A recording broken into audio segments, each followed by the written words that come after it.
इष्ट प्रभु की आराधना।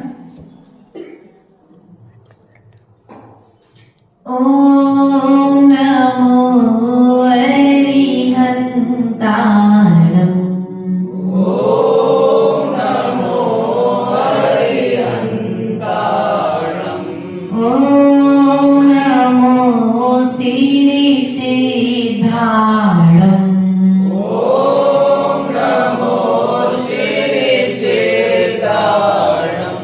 ओम नमो आयर्याणं। ओम नमो आयर्याणं। ओम नमो वज्रायाणं। ओम नमो वज्रायाणं। ओम नमो लोय सर्वसाहुणं। ओम नमो लोय सर्वसाहुणं। तीनों भुवन में सार वीतराग विज्ञानता। शिव स्वरूप शिवकार नमो त्रियोग समायिके।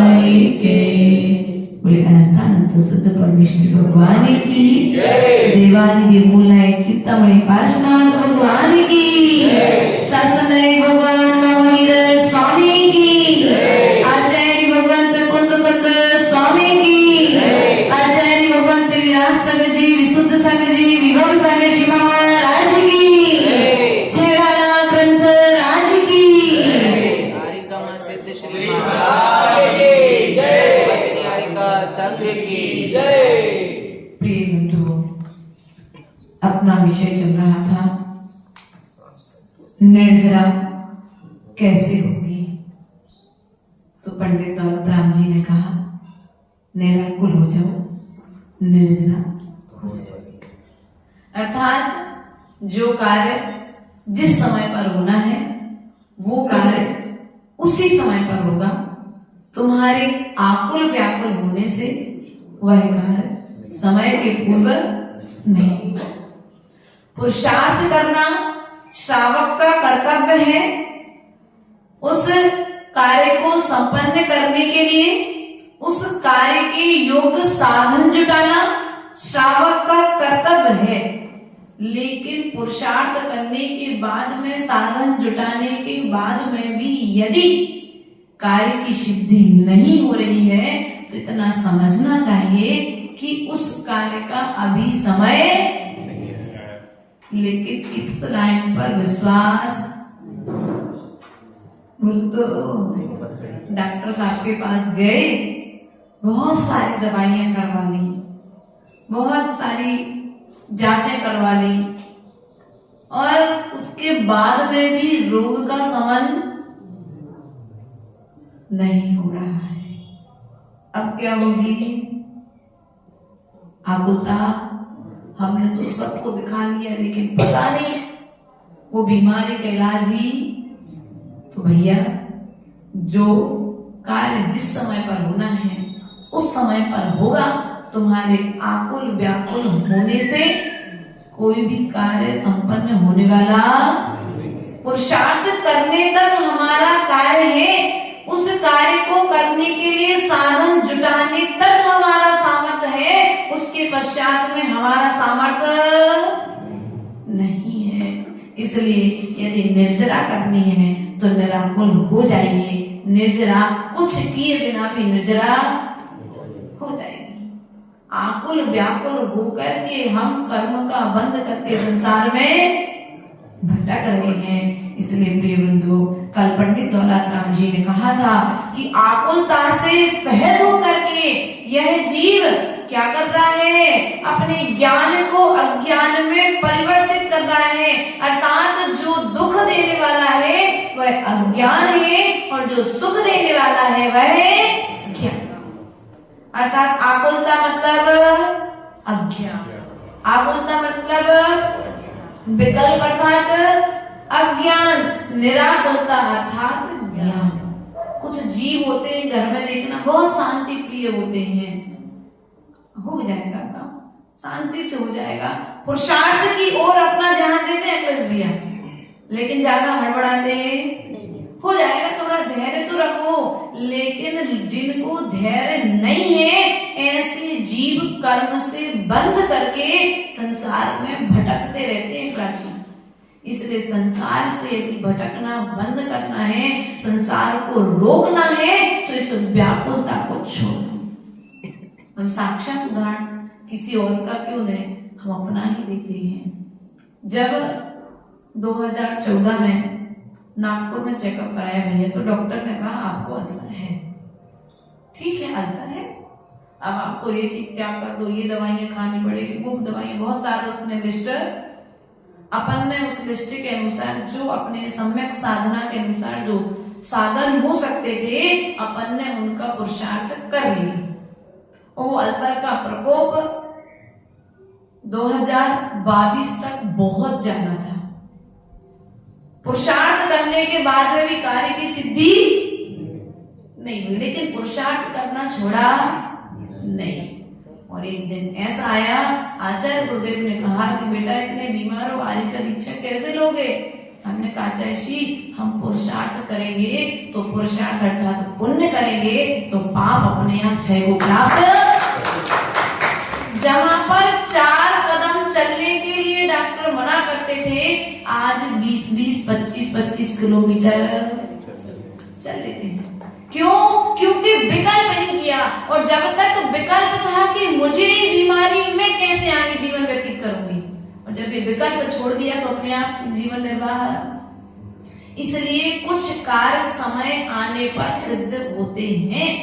आचार्य गुरुदेव ने इस बीमारी को ठीक करवाने के लिए बेंगलोर, बम्बई, जहां जहां के, झांसी के, भोपाल के जो भी बड़ा डॉक्टर आता था, पहले इनको चेक करो भैया, इनकी बीमारी का इलाज होना चाहिए। सब तरीके से जब पुरुषार्थ कर लिया तो लास्ट में एक ही शब्द मैंने आचार्य गुरुदेव से कहा, आचार्य गुरुदेव यदि शरीर की बीमारी होती तो इलाज हो सकता था, लेकिन ये तो कर्मों की बीमारी है, तो कर्म को काटने के लिए जिनवाणी का सहारा लेना पड़ेगा, प्रभु का सहारा लेना पड़ेगा, जाप का सहारा लेना पड़ेगा।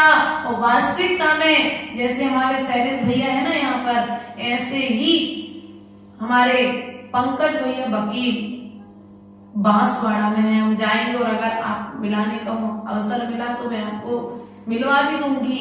वो श्रावक श्रेष्ठी जैसे शैलेश भैया निर्विकल्प रहते ना हर चीज से, ऐसे वो निर्विकल्प रहते थे, बिल्कुल हर चीज। माता जी आपका स्वास्थ्य ठीक नहीं है ना, क्यों करना पुरुषार्थ? हमने कभी लोग आएंगे प्रवचन नहीं करेंगे तो लोग क्या सोचेंगे? बोले लोगों की सोचने की आदत है, आपको तो अभी रेस्ट करना। और 2.5 महीने लगभग कोरोना काल के समय में उन्होंने सेवा करी। और भैया बहुत बड़े वकील है, वो ऐसे वैसे वकील है, बहुत बड़े वकील है। अपनी पूरा उन्होंने धर्मशाला खूब बड़ी बनाई बांसवाड़ा में, गौशाला स्वयं चला रहे, एक विद्यालय उन्होंने विद्यार्थियों के लिए बनाया हुआ है, अर्थात बच्चों को रुकने के लिए हॉस्टल सरीका, और उन्होंने इससे बड़ा मंदिर उन्होंने बनाया हुआ है। आप कभी जाएं तो देखना, अपनी कमाई का 90% दान में,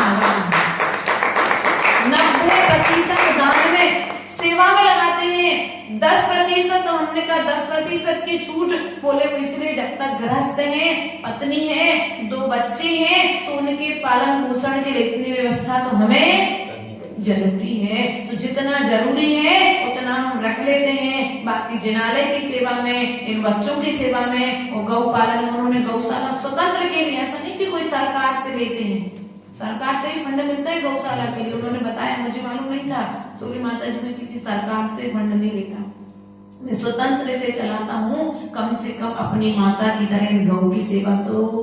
और उनका जैसा आप ढूंढ रहे थे ना कि जो साधु प्रवचन नहीं कर सकते हो, जो साधु असमर्थ हो व्यवहार करने में, उन साधुओं को हम लेकर के आए। अभी 2 साल से माता जी हैं, बूढ़ी माता जी लोग वहां पर रुकी हैं, वो 2 साल से लगातार उनकी सेवा कर रहे हैं।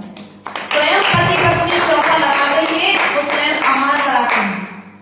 ऐसे महान व्यक्तित्व हैं, अर्थात यदि निराकुल होना सीखना है तो बड़े व्यक्तित्व को देखो। कल आचार्य गुरुदेव का उदाहरण दिया था, लेकिन आपको लगा ये भी तो महाराज जी हैं, है ना। उनके पास तो कुछ था ही नहीं, बच्चे नहीं थे, परिवार नहीं था, पैसा नहीं था, तो उन्हें काय चीज की आकुलता। आज हमने आपको श्रावकों के नाम गिना दिए, एक तो आपके बीच में ही बैठे हैं और दूसरे पंकज जी वकील। ऐसे दो श्रावकों के हमने आपको उदाहरण गिनाए हैं। तो इन दो व्यक्तित्व के लिए अपने जीवन का आधार बनाओ कि संपत्ति होने के बाद में भी, परिवार होने के बाद में भी निराकुलता से कैसे जीवन व्यतीत किया जा सकता है। तो जिससे तुम अपना आधार बनाओगे उसके जैसे गुण तुम्हारे भीतर में धीरे धीरे, और जब तक तुम आधार नहीं बनाओगे, आधार अर्थात स्तंभ, नींव तो तुम्हें रखनी पड़ेगी। जब तक नींव नहीं रखोगे तब तक चारित्र का महल खड़ा होने वाला नहीं है। अर्थात निराकुलता से रहित होकर के हमें आत्मा की सिद्धि करना है। किसकी सिद्धि करना है पूनम? आत्मा की सिद्धि करना है। आत्मा की सिद्धि होगी कब? जब निर्जरा होगी। आत्मा की सिद्धि कब होगी ओम जी? जब निर्जरा होगी। और निर्जरा कब होगी? जब कार्य करते हुए निराकुलता होगी। अब पूजा कर रहे थे आप लोग, पूजा करते करते थोड़ी सी तो आकुलता मन में, अरे भैया अब जो कार्य चालू हो चुका है उस कार्य को अच्छे से कर लो, बाकी जो छूट गया उसके विषय में विचार मत करो। अरे मुझे तो अभिषेक करने नहीं मिला आज, अब आकुलता क्यों करना, नहीं मिला कोई बात नहीं, अभिषेक ही छूटा है, पूजा थोड़ी ना छूटी मेरी, पूजा ही तो छूटी है, प्रवचन थोड़ी ना छूटा है। ऐसा विचार यदि धैर्य रखोगे तो कर्म निर्जरा हो जाएगी, और यदि धैर्य नहीं रखोगे तो कर्म से बंधते तो अनादिकाल से। आज संपत्ति है, परिवार है, सब कुछ है आज व्यक्ति के पास में, किसी भी तरह की कोई कमी नहीं है, मात्र कमी है तो मात्र धैर्य की। सही कहा ना भैया? यदि धैर्य होगा तो सब कुछ तुम्हारे पास में होगा, और धैर्य नहीं होगा तो जो है वो भी तुम्हारे पास से, बोलो तो बात समझ में आ रही ना ऋषभ? जो है वो भी तुम्हारे पास से चला जाएगा। एक कथानक तुम लोगों ने सुना होगा कि एक सेठ के 4 बहू हैं, 4 बहुएं घर में बहुत अच्छे से रहती थी, लेकिन समय के साथ साथ सब में थोड़ा थोड़ा मनमुटाव होने लगा, और मनमुटाव इतना अधिक होने लगा कि अब वो घर बांटने की स्थिति में बहुएं कहने लगी मैं उनके साथ नहीं रह सकती। उन्होंने कहा मैं उनके साथ नहीं रह सकती। पिता ने कहा देखो मेरे 4 बेटे अभी व्यापार के लिए बाहर गए हैं, जब 4 बेटे बाहर वापस आ जाएंगे उस दिन हम बंटवारे का विचार करेंगे। अब सेठ को दिन रात चिंता रहने लगी कि मेरे परिवार को बिखरने से कैसे बचाया जाए। सेठ व्याकुलता से सहज था, लेकिन कभी कभी व्याकुलता भी और आकुलता भी तुम्हारे लिए समाधान देने के लिए आती है। ऐसे सेठ जी अपने घर में विराजमान थे, सो रहे थे, और सोते सोते एक दिन सेठ जी के सपने में लक्ष्मी जी आई। कौन आएगी? देखो ये कथानक है, इसको कथानक को कथानक की तरह ही लेना, नहीं तो लक्ष्मी जी कोई देवी लोग मानते हैं। पुरुषार्थ तुम्हारा पुण्य है। अपने यहाँ तो लक्ष्मी की चर्चा 2 विषयों से की है, एक अंतरंग लक्ष्मी और एक बहिरंग लक्ष्मी। जो हमारे गुण हैं उनके लिए ही लक्ष्मी माना है, अर्थात गुणों की पूजा है, कागज के नोटों की पूजा जैन दर्शन में नहीं है। इसलिए वहां पर कथानक की अपेक्षा से समझना है। तो सेठ जी के सपने में लक्ष्मी जी आई और सेठ जी से बोली सेठ जी मैं जा रही हूँ। क्या बोला? मैं जा रही हूँ। तो सेठ जी ने कहा देखो वैसे ही तो घर में शांति नहीं है, और तुम और चली जाओगी तो फिर घर में तो और ज्यादा शांति हो जाएगी। कि जैसे तैसे मान के चलो एक बहू नाराज होती तो थोड़ा सा द्रव्य देकर उसे शांत कर देता हूँ, दूसरी बहू नाराज होती तो उसे थोड़ा सा द्रव्य देकर के शांत कर देता हूँ, क्योंकि पैसे में इतनी ताकत होती है अच्छों को दबा देती है। सेठ जी ने कहा अभी हमारे पास अंतिम उपाय तुम ही थी मेरे पास में, जिसके बल पर मैं चारों बहुओं को लेकर के चल रहा था। अब तुम ही चली जाओगी तो मैं कैसे निर्वाह करूंगा बहुओं का, क्योंकि मेरे पुत्र भी विदेश गए हैं। उसने कहा चलो तो एक काम करो सेठ जी, मैं जा रही हूं, अगर जाने के पहले तुम मुझसे एक वरदान मांग सकते हो। क्या मांग सकते हो?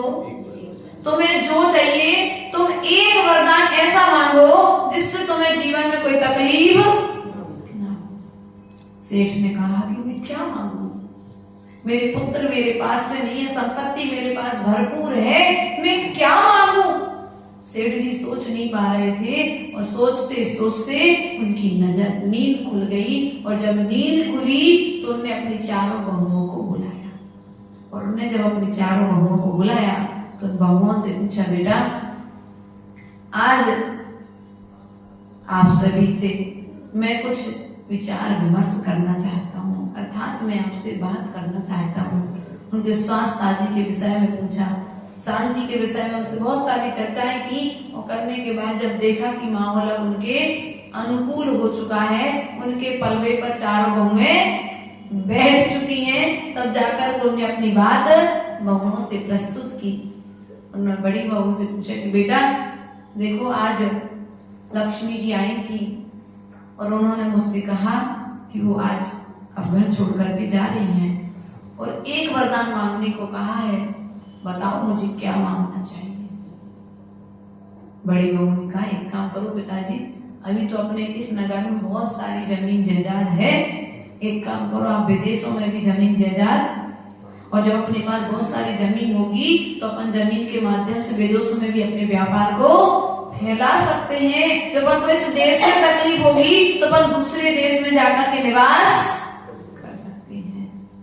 सेठ जी ने कहा ठीक है, विचार करते हैं। दूसरी बहू से पूछा कि बेटा बताओ क्या करना चाहिए।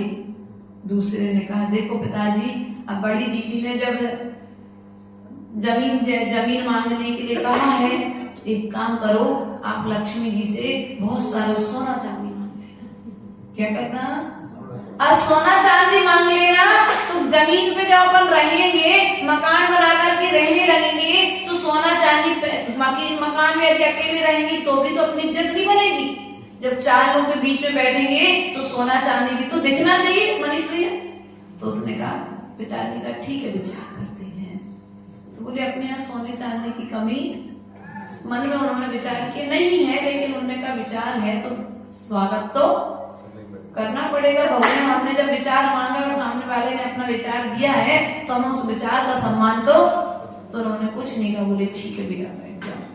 तीसरी बहू को खड़ा किया। तीसरी बहू ने कहा पिताजी अपन अच्छी जगह ले लेंगे, मकान बनवा लेंगे, पहनने के लिए सोना चांदी ले लेंगे, तो खाने के लिए भी तो कुछ अच्छी व्यवस्था। तो तीसरे ने खाने के लिए मांगा, एक ने सोना चांदी मांगा, एक ने जमीन मांगी, लेकिन चौथी बहू थोड़ी सी समझदार थी। उसने कहा पिताजी ने उससे पूछा बेटा तुम्हारा क्या विचार है। बहू ने कहा पिताजी बड़ी दीदी ने जो कहा वो भी सही है, जो मंजरी ने कहा वो भी सही है, जो संजरी दीदी ने कहा वो भी सही है, लेकिन हमारा आपसे ऐसा निवेदन है कि इन सब चीजों की अपने पास वर्तमान में कोई कमी नहीं है। यदि कमी किसी चीज की है तो वो शांति की है। आप लक्ष्मी जी से कहना यदि तुम्हें जाना है तो तुम चले जाओ, लेकिन हमारे घर में जो अशांति फैल रही है वो शांति वापस आ जाए, ऐसा वरदान देकर के चले जाओ। ऐसा क्यों? क्योंकि शांति रहेगी तो समृद्धि अपने आप होती रहेगी, और यदि शांति चली गई तो बुद्धि को जाने में, बुद्धि खराब हुई कि पैसे को जाने में, वृद्धि को जाने में समय, इसलिए उन्होंने शांति को मांगा। सेठ जी ने कहा जाकर के जब पुनः रात्रि हुई, विश्राम हुआ, लक्ष्मी जी पुनः सपने में आई तो सेठ जी ने लक्ष्मी जी से कहा कि मैंने पूछा तो चारों बहुओं से, लेकिन चारों बहुओं ने मुझे जो जो बताया है उनमें से मुझे छोटी बहू का विचार अच्छा लगा है। तो लक्ष्मी जी ने कहा क्या विचार है? तो बोले छोटी बहू ने कहा है कि लक्ष्मी जी से कहना कि हमारे घर में एक ही चीज की कमी है, वो है आपस में मैत्री भाव की, आपस में शांति की। इसलिए यदि आपको कोई चीज देकर के जाना है तो एक वरदान देकर के चले जाओ कि हमारे घर में सदा शांति बनी रहे। जब सेठ जी से लक्ष्मी जी ने वरदान सुना तो लक्ष्मी जी ने कहा कि जब शांति रहेगी तो लक्ष्मी सेठ को छोड़ करके कहीं जाएगी नहीं। अर्थात जहाँ पर मैत्री होती है, जहाँ पर शांति होती है, वहाँ पर लक्ष्मी का निवास होता है। और जहाँ पर मैत्री और शांति नहीं होती है वहाँ पर लक्ष्मी भी निवास नहीं करती है। ध्यान रखना, जिनके घरों में शांति है, आपस में प्रेम है, उनके घर में वृद्धि है। और जिनके घर में आपसी प्रेम नहीं है, भीतर की शांति नहीं है, उनके घर में भी धन, देख लेना साक्षात अपन धन को मायने में देते हैं, लेकिन वो धन भी अर्थात वह धन लक्ष्मी भी कहती है जहाँ पर शांति रहेगी मैं वहां पर निवास करूंगी। इसलिए प्रिय बंधुओं, निराकुलता रहित जीवन जीना प्रारंभ करो। कैसा जीवन जीना है? बोलो तो निराकुलता, आकुलता से रहित। छोटी छोटी बातों में, छोटे छोटे कार्यों में, व्यापार हो, परिवार हो, समाज हो, संघ हो, चाहे किसी भी क्षेत्र में हो, हर जगह पर आकुलता का त्याग कर दो। अब समय शिखर जी जाना था, तैयारी नहीं हो पाई, कोई बात नहीं, अभी कल सुबह जाना है ना, अभी 4 घंटे हमारे सामने में। क्यों भैया? सुबह जाना है ना, और शाम के 6 बज गए और दीपेश भैया आए और जिज्ञा के बोले तुमने कोई तैयारी नहीं की अभी तक, सुबह जाना है। अब भड़कने लग जाए दीपेश, तो बताओ समझदारी है कि मूर्खता है? अरे भैया कोई बात नहीं, दिन भर टाइम नहीं मिला जिज्ञा को, कोई बात नहीं, अब वो रात भर में अब दोनों मिलकर अकेले करती दिन भर में, तो कोई उसने सोचा अकेले करेंगे तो इनका कुछ सामान छूट नहीं जाए, तो उसने तैयारी नहीं की। उसने कहा रात को जब भैया और वो साथ में रहेंगे तब तैयारी, लेकिन ये उसके अभिप्राय को तो नहीं समझ पाए और आकुलता के कारण की तैयारी नहीं हो पाएगी, कोई सामान छूट जाएगा, ट्रेन में लेट हो जाएगी, आदि आदि विकल्पों से सहत होकर के जिज्ञा पर भड़कना। अब बताओ, इस कर्म का बंधन किया कि कर्म की निष्ठा? कर्म का बंधन, आकुलता से रहित हो जाते, कोई बात नहीं। जो काम तुम 2 हाथ करते, अब हम 4 हाथ मिलकर के करेंगे तो वो काम, जो काम 2 घंटे में होता था वो काम 1 घंटे में। लेकिन इतनी आकुलता से रहित व्यक्ति का जीवन है कहाँ? इतनी निराकुलता है कहाँ? समय देना नहीं चाहता है।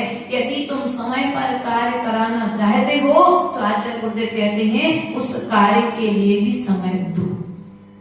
यदि तुम बिना समय दिए उठाए जीव तरुआ से मार गई, ऐसा बोलते हैं ना अपने बुंदेलखंड में भैया शैलेंद्र जी, एक कहावत है, उठाए जीव तरुआ से और बाद में फिर पछतात रहे।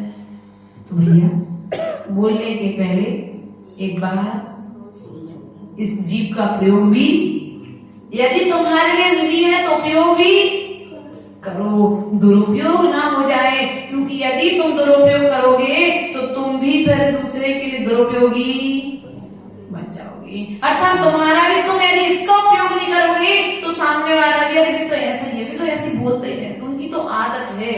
तो लोग तुम्हारे प्रति ऐसी सोच बनाए, उसके पहले तुम अपनी आदतें सुधार लो।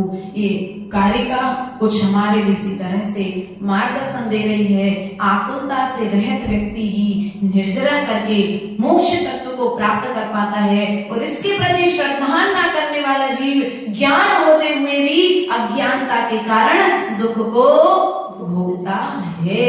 अर्थात 8 नंबर की कारिका में आचार्य भगवंत आग्रहित मिथ्या चारित्र का लक्षण कहते हुए कहते हैं, इन जुक्ति विषयन में जो प्रवृत्तिता को जानो, मिथ्या चरित्र यो मिथ्यात्वादि निसर्ग जी अवजी कही सुनिए सुतेल। अर्थात इन जुत विषयन में जो प्रवृत्ति, विषय कौन से हैं भैया? 5 इंद्रिय। कौन ने बताया? ये माता ने। क्या नाम माता का है? सपना। अच्छा, अभी सपने की चर्चा कर रहे हैं। ध्यान रखना, यहाँ पर कहते इन जुत विषयन में जो प्रवृत्ति, इन जुत विषय अर्थात 5 इंद्रिय के विषय। इंद्रिया कितनी होती है? माता जी ने 15 प्रमादों के माध्यम से इंद्रिया गिनाई ना।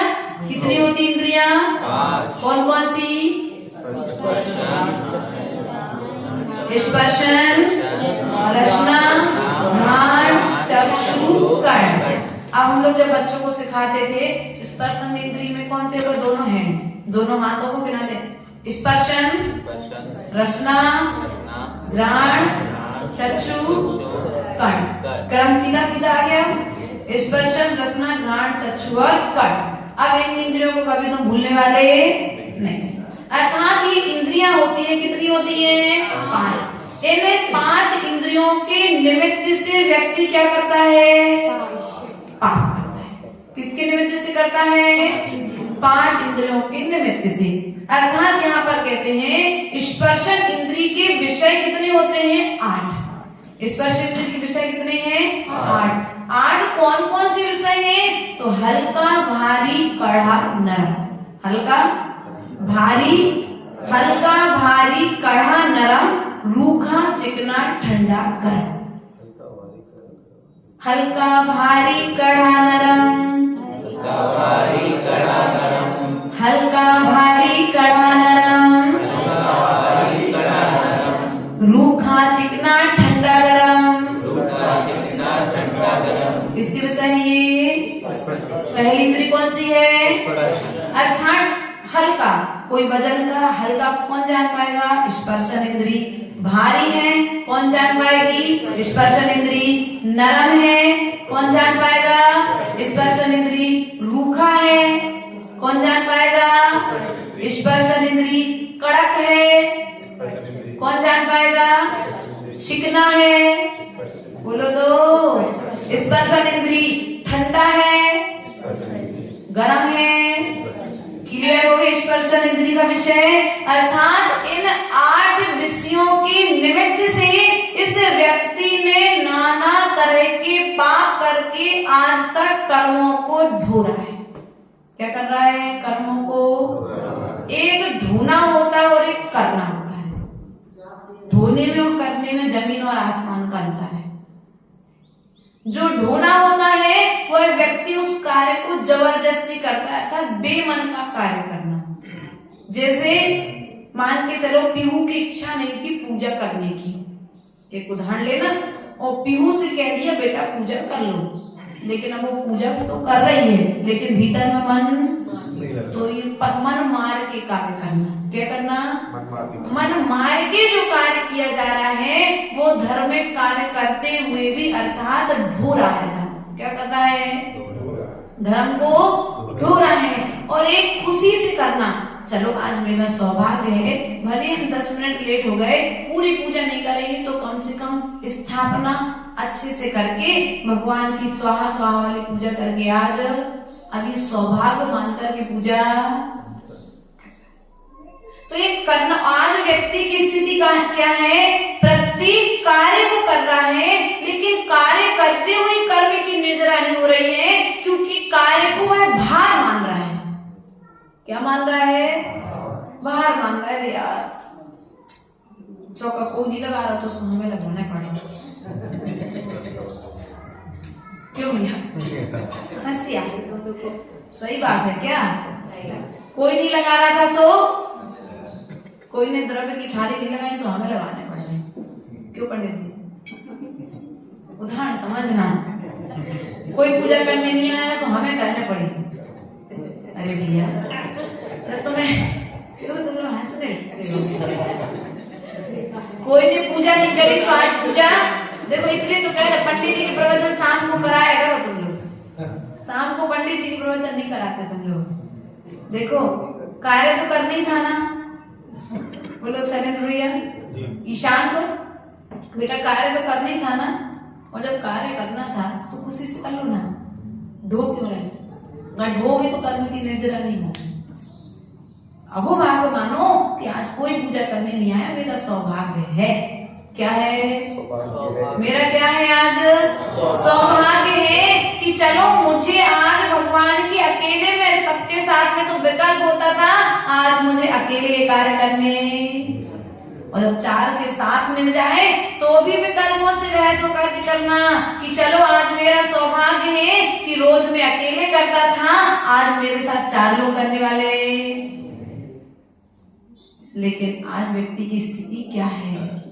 इन इंद्रियों के निमित्त से होकर के व्यक्ति का क्या करता है? विकल्प भावों को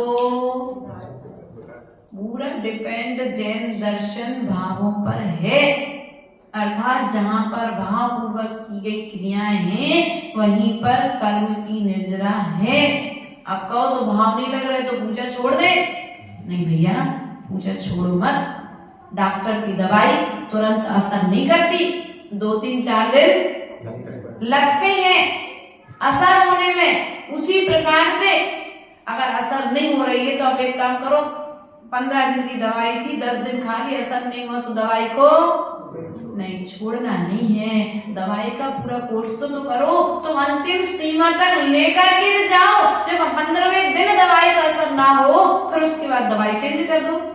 लेकिन तुमने क्या किया? सामने वाले को मौका ही नहीं दिया। इसलिए प्रिय बंधुओं, आचार्य भगवान कहते हैं इन स्पर्शन आदि इंद्रियों के निमित्त से इस जीव ने क्या किया? हम तो बिल्कुल वजन नहीं उठा सका, हल्का भारी भैया उतने बड़ो 2.5 किलो को मोड़ा मोड़ी गोदी में ले आती है। और अगर मंदिर में कोनो छोटी सी टेबल या चटाई के खिसका में कह देवे का होती स्थिति? हमें तो डॉक्टर ने मना कर वजन उठा। घर में सब काम करेंगे, लेकिन दूसरी जगह पर यदि कोई कह देगा तो स्थिति क्या होती है?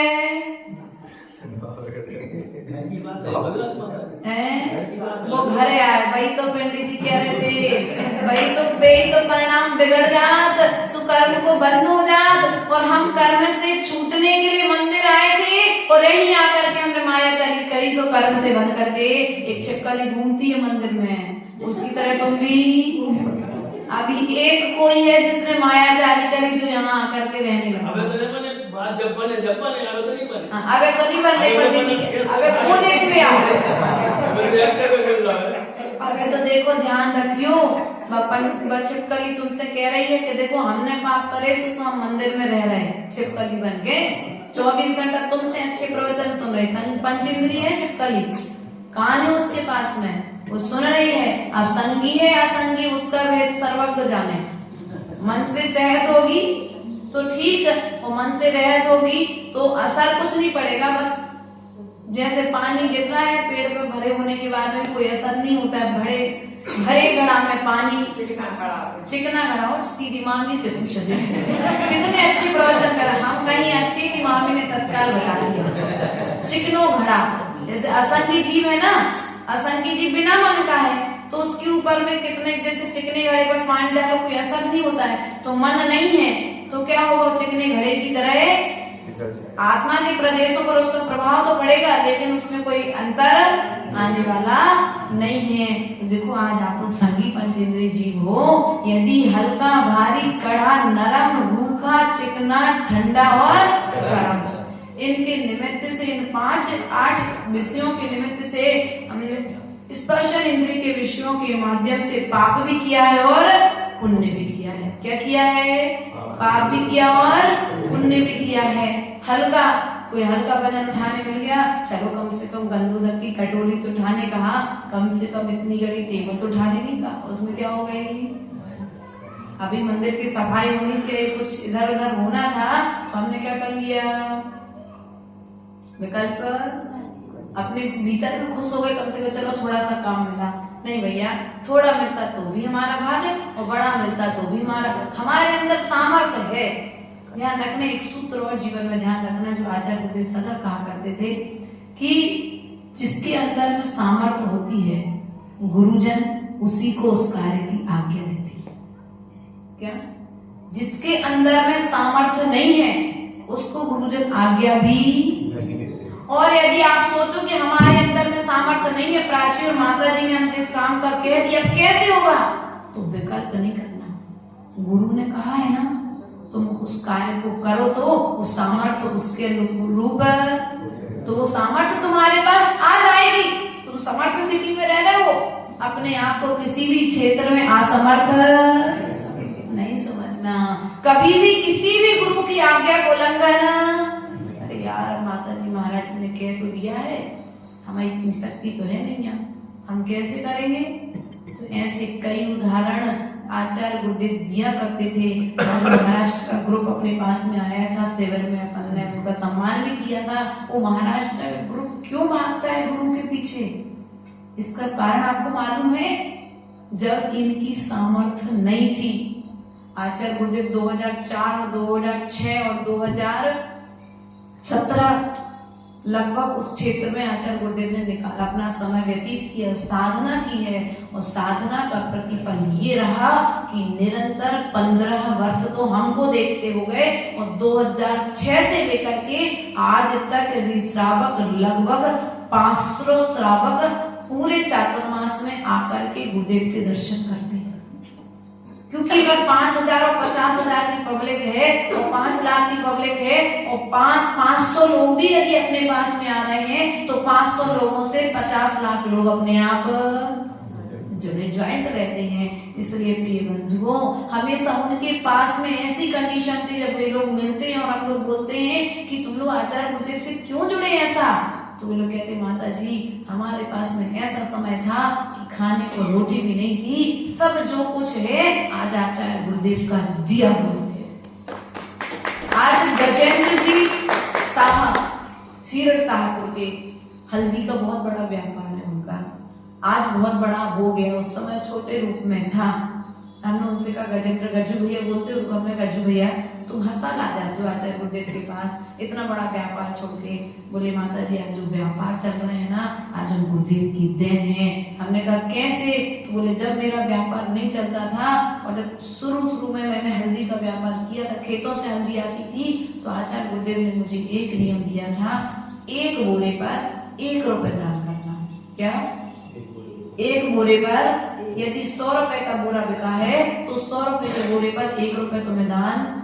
और ऐसा मैंने नियम लिया और 1 रुपए दान से मैंने आज यात्रा चालू करी। आज मैं आचार्य गुरुदेव के संग में लाखों का दान दे पाता हूँ, क्योंकि मुझे गुरु ने आज्ञा दी थी कि तो मुझे मेरे संग में दान करो या जिनालय में दान करो, नगर में आने वाले किसी भी साधु की सेवा करो, लेकिन तुम्हें 1 रुपए दान। 1 बोरे पर यदि 100 बोरे तैयार हुए हैं तो उस हिसाब से वो अपने हिसाब से दान करते थे। प्रिय बंधुओं, हमें दान की परंपरा को सीखना पड़ेगा। यदि हम दान की परंपरा को नहीं सीखेंगे, तो संग्रह अकेला सीखेंगे, तो वो धन तुम्हारी बुद्धि को खराब कर देगा। अर्थात हल्का भारी कड़ा नरम, कोई कड़क चीज आ गई, दांत नहीं थे और कड़क चीज पहुंच गई। सुभाष जी आपके दांत नहीं थे और धीरे धोखे से कड़क चीज दांत के नीचे आ गई, खाने में कोई चीज आ गई, अब तुम क्या करोगे उस समय? माता जी कहते गुस्सा करेंगे निश्चय। माता जी को ज्यादा लोगों का अनुभव है। देखो सीधा कह दिया, अगर कोई कड़क चीज आ गई, बहू ने धोखे से कोई कड़क चीज बना दी, जब तुम्हें पता है कि हमको दांतों से चपता नहीं है, सब लोग कड़क कड़क बना के करते, ऐसा कहोगे क्या? बोले तो कोई बात नहीं बेटा, तुमने बनाया है, ये कड़क चीज तुम लोग ले लेना, जो सॉफ्ट चीज हो वो हमें दे दो, है ना। या अगर तुम पे ऐसा नहीं हो रहा है तो क्या करो?